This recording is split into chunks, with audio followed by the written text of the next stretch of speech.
عثمانی خلیفہ عبدالحمید ثانی کا نام تاریخ اسلام میں نہایت سنہری حروف میں درج ہے۔ آپ نے 15 شادیاں کی، جن میں سے 7 بیویوں کا نام درج ہے، جبکہ آپ کی کثیر تعداد میں اولاد بھی موجود تھی۔ خلیفہ عبدالحمید ثانی خلافت عثمانیہ کے ان خلفاء میں شمار کیے جاتے ہیں جو عالم اسلام میں اپنے کردار اور حب رسول صلی اللہ علیہ وآلہ وسلم کی وجہ سے اپنا ایک خاص مقام رکھتے تھے۔ آپ وسیع رقبے پر پھیلی ہوئی مملکت پر حکمران رہے اور خلافت عثمانیہ کی سرحدیں یورپ سے ملتی تھیں اور سیاسی کشمکش اور جنگی مارکوں کا بھی سلسلہ جاری رہا۔ خلیفہ عبدالحمید ثانی ایک دن اپنے مشیروں اور وزراء کے درمیان موجود تھے کہ اچانک ایک حکومتی عہدیدار نے آپ کو آ کر ایک ایسی خبر سنائی کہ آپ کا رنگ غصے سے سرخ ہو گیا اور نہایت جلال میں آ کر کھڑے ہو گئے۔ حکومتی عہدیدار کے ہاتھوں میں فرانسیسی اخبار موجود تھا، جس میں ایک اشتہار شائع ہوا تھا کہ فرانس کے ایک تھیٹر نے حضور صلی اللہ علیہ وآلہ وسلم کی شان میں گستاخانہ ڈرامہ پیش کرنے کا اعلان کیا ہے اور اس سلسلے میں اخبارات میں اشتہارات شائع کروائے ہیں۔ اخبار کے تراشے سے خلیفہ عبدالحمید ثانی کو بتایا گیا کہ ایک شخص نے ایک ڈرامہ تحریر کیا ہے جسے تھیٹر میں پیش کیا جائے گا۔ اس ڈرامے میں نعوذ باللہ حضور صلی اللہ علیہ وآلہ وسلم کا کردار بھی بنایا گیا ہے اور وہ کردار تھیٹر میں ایک شخص ادا کرے گا، نعوذ باللہ۔ خلیفہ نے حکومتی عہدیدار سے فرانسیسی اخبار لے کر اونچی آواز میں پڑھنا شروع کر دیا۔ نہایت جلال اور غصے کی حالت میں سلطان کا جسم کانپ رہا تھا، جبکہ آپ کا چہرہ سرخ ہو چکا تھا۔ آپ وہاں موجود حکومتی عہدیداروں کو مخاطب کر کے اخبار میں شائع اشتہار سے متعلق بتا رہے تھے کہ فرانس کے اس اخبار میں ایک اشتہار شائع ہوا ہے کہ ایک شخص نے ایک ڈرامہ لکھا ہے، اس میں حضور صلی اللہ علیہ وآلہ وسلم کا کردار بنایا گیا ہے۔ یہ ڈرامہ آج رات پیرس کے تھیٹر میں چلے گا۔ اس ڈرامے میں ہمارے نبی کریم صلی اللہ علیہ وآلہ وسلم کی شان میں گستاخیاں ہیں۔ وہ فخر کونین صلی اللہ علیہ وآلہ وسلم کی گستاخیاں کریں گے۔ اگر وہ میرے بارے میں بکواس کرتے تو مجھے کوئی غم نہیں ہوتا، لیکن اگر وہ میرے دین اور میرے رسول کی گستاخی کریں تو میں انہیں جیتے جی مار دوں گا اور میں تلوار اٹھاؤں گا، یہاں تک کہ اپنی جان ان پر فدا کر دوں گا، چاہے میری گردن کٹ جائے یا میرے جسم کے ٹکڑے ٹکڑے ہو جائیں، تاکہ کل بروز قیامت رسول اللہ صلی اللہ علیہ وآلہ وسلم کے سامنے شرمندگی نہ ہو۔ میں انہیں برباد کر دوں گا، یہ برباد ہو جائیں گے، راکھ ہو جائیں گے۔ یہ آگ اور تباہی پر ذلیل دشمن کے لیے نشان عبرت ہوگی۔ ہم جنگ کریں گے، ہم ان کی طرح بے غیرت نہیں ہو سکتے اور یہ بھی ممکن نہیں کہ ہم اپنے دفاع سے پیچھے ہٹ جائیں۔ ہم ان سے جنگ ضرور کریں گے۔ خلیفہ نہایت جلال میں بآواز بلند گستاخانہ رسول کے خلاف جنگ کا اعلان کر رہے تھے۔ اسی اثنا میں سلطان نے فرانسیسی سفیر کو طلب کرنے کے احکامات جاری کر دیے۔ کچھ ہی دیر بعد خلیفہ کے دربار میں روایتی لباس فخرانہ جو شاید فرانسیسی سفیر ہیبت ڈالنے کے لیے ضبطن کیا تھا، نہایت جلال اور بے چینی کی حالت میں بجائے تخت پر بیٹھنے کے اس کے سامنے کھڑے تھے اور فرانسیسی سفیر ان کے سامنے حاضر تھا۔ سلطان کی حالت سے اسے اندازہ ہو رہا تھا کہ اسے بلا وجہ طلب نہیں کیا گیا۔ اس کے ماتھے پر پسینہ آ چکا تھا اور جسم پر لرزہ طاری تھا اور ٹانگیں سلطان کے روب سے کانپ رہی تھیں۔ سلطان نے فرانسیسی سفیر کو مخاطب کیا، سفیر صاحب، ہم مسلمان اپنے رسول صلی اللہ علیہ وآلہ وسلم سے بہت زیادہ محبت کرتے ہیں، اسی وجہ سے ان سے محبت کرنے والے ان پر اپنی جانوں کو قربان کرتے ہیں، اور مجھے بھی کوئی تردد نہیں کہ میں حضور صلی اللہ علیہ وآلہ وسلم پر اپنی جان قربان کرتا ہوں۔ ہم نے سنا ہے کہ آپ نے ایک تھیٹر ڈرامہ بنایا ہے جو نبی مکرم صلی اللہ علیہ وآلہ وسلم کی توہین پر مشتمل ہے۔ یہ کہہ کر خلیفہ نے فرانسیسی سفیر کی جانب قدم بڑھانا شروع کر دیے۔ خلیفہ کہتے جا رہے تھے، میں بادشاہ ہوں بلقان کا، عراق کا، شام کا، لبنان کا، حجاز کا اور کافکاز کا۔ میں خلیفۃ الاسلام عبدالحمید خان ہوں۔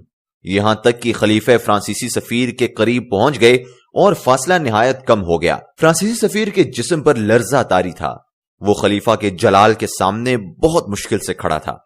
خلیفہ نے فرانسیسی سفیر کی آنکھوں میں آنکھیں ڈال کر نہایت گرجدارانہ لہجے میں اسے کہا کہ اگر تم نے اس ڈرامے کو نہ روکا تو میں تمہاری دنیا تباہ کر دوں گا۔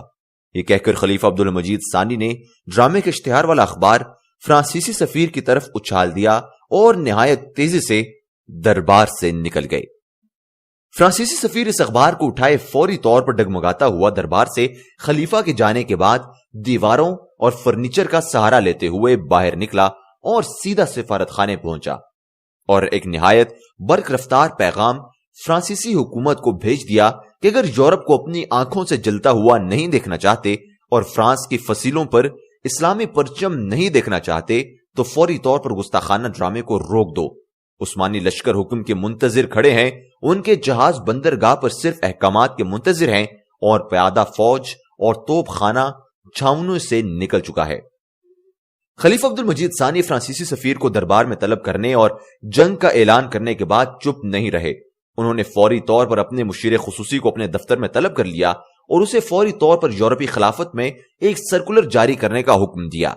यह सर्कुलर खलीफा ने खुद अपनी जबानी लिखवाया, जो कुछ ऐसे था कि फ्रांसीसियों की इस्लाम के खिलाफ कार्रवाइयां हद से तजावुज कर चुकी हैं। हम फिर भी पासे अदब रखे हुए हैं, लेकिन अब हमारे सब्र का पैमाना लबरेज हो चुका है। अब हम खिलाफत का परचम बुलंद करने जा रहे हैं और फ्रांसीसियों से एक हतमी जंग करने जा रहे हैं। ये हुक्म है खलीफा वजहुल अर्ज जलालतुल मुल्क अब्दुल हमीद खान का। अब हम उनसे उनकी जबान में बात करेंगे। मुशीर खुसूसी खलीफा अब्दुल हमीद के लहजे में तलवार की काट साफ महसूस कर रहा था। उसकी रीढ़ की हड्डी में एक सनसनी की लहर दौड़ गई।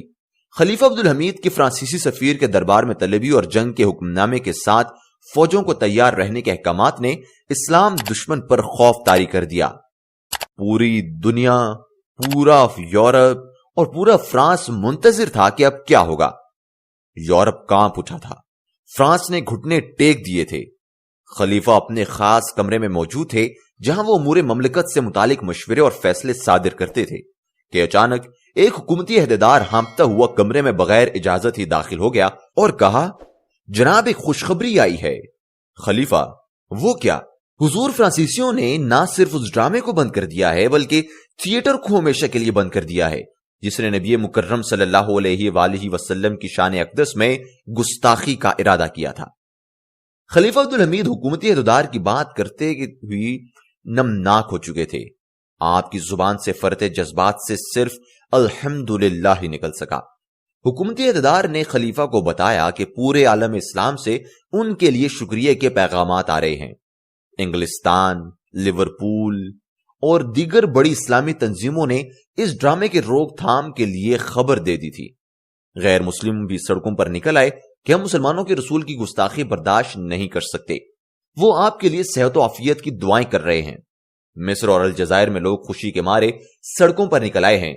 मेरे सरदार, अल्लाह आपसे राजी हो। ये कहकर हुकूमती ओहदेदार खामोश और मुअद्दब हो गया। खलीफा अब्दुल हमीद की गर्दन अल्लाह के हुजूर एहसास तशक्कुर से झुक चुकी थी। आंखों में आंसू जारी थे। कुछ देर बाद सुल्तान ने हिम्मत इकट्ठी की और गर्दन ऊपर उठाई और उस हुकूमती ओहदेदार से मुखातिब हुए, ऐ पाशा, मुझे ये इज्जत सिर्फ इसलिए मिली है कि मैं इस दीन का अदना सा खादिम हूं। मुझे किसी बड़े लकब की जरूरत नहीं है। ये कहकर सुल्तान ने हाथ पीछे को बांध लिए और महल के दरवाजे पर निकल पड़े। ये वो वक्त था जब खिलाफत उस्मानिया की हैबत और जलालत से यूरोप और कुफ्फार के मराकिज हिल जाया करते थे। आज उम्मत मुस्लिमा की यह हालत हो चुकी है कि वो दुश्मनाने इस्लाम को क्या जवाब दे, उसकी तो अपनी टांगें लड़खड़ा चुकी हैं। फिरका वारियत के नाम पर एक दूसरे से दस्तो गरीबा वो वक्त याद करें जब किसी मसलक, किसी फिरके को जहन में लाए बगैर आलम इस्लाम की शानदार फतह पर इस्लामी ममालिक में मुसलमान नए कपड़े पहनकर हाथों में हाथ डाले दुरूद शरीफ पढ़ते जश्न मना रहे थे। खवातीन और बच्चे घरों में चिरागा करने और एक दूसरे की मदद कर रहे थे। यह वक्त वापस आ सकता है। इसके लिए सिर्फ एक अल्लाह, एक कलमा और एक रसूल की मोहब्बत चाहिए। क्या हम ये कर सकते हैं? बिल्कुल कर सकते हैं। दोस्तों, इस तारीख को समझने के लिए सीरीज सुल्तान अब्दुल हमीद सानी का आपको पता होना बहुत ज्यादा जरूरी है।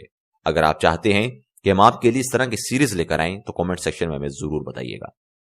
दोस्तों, अगर आपको वीडियो अच्छी लगी है तो इसे लाइक जरूर कीजिएगा और कमेंट सेक्शन में अपनी राय का इजहार करना बिल्कुल ना भूलिए। जाते जाते हमारे चैनल को सब्सक्राइब कर दीजिए اور ساتھ موجود گھنٹی کی علامت کو دبا دیجیے تاکہ آپ کو تمام تر اپڈیٹس بر وقت ملتی رہیں۔ انشاءاللہ آپ سے ملاقات ہوگی ایک اور ویڈیو میں، تب تک کے لیے دیجیے اجازت، اللہ حافظ۔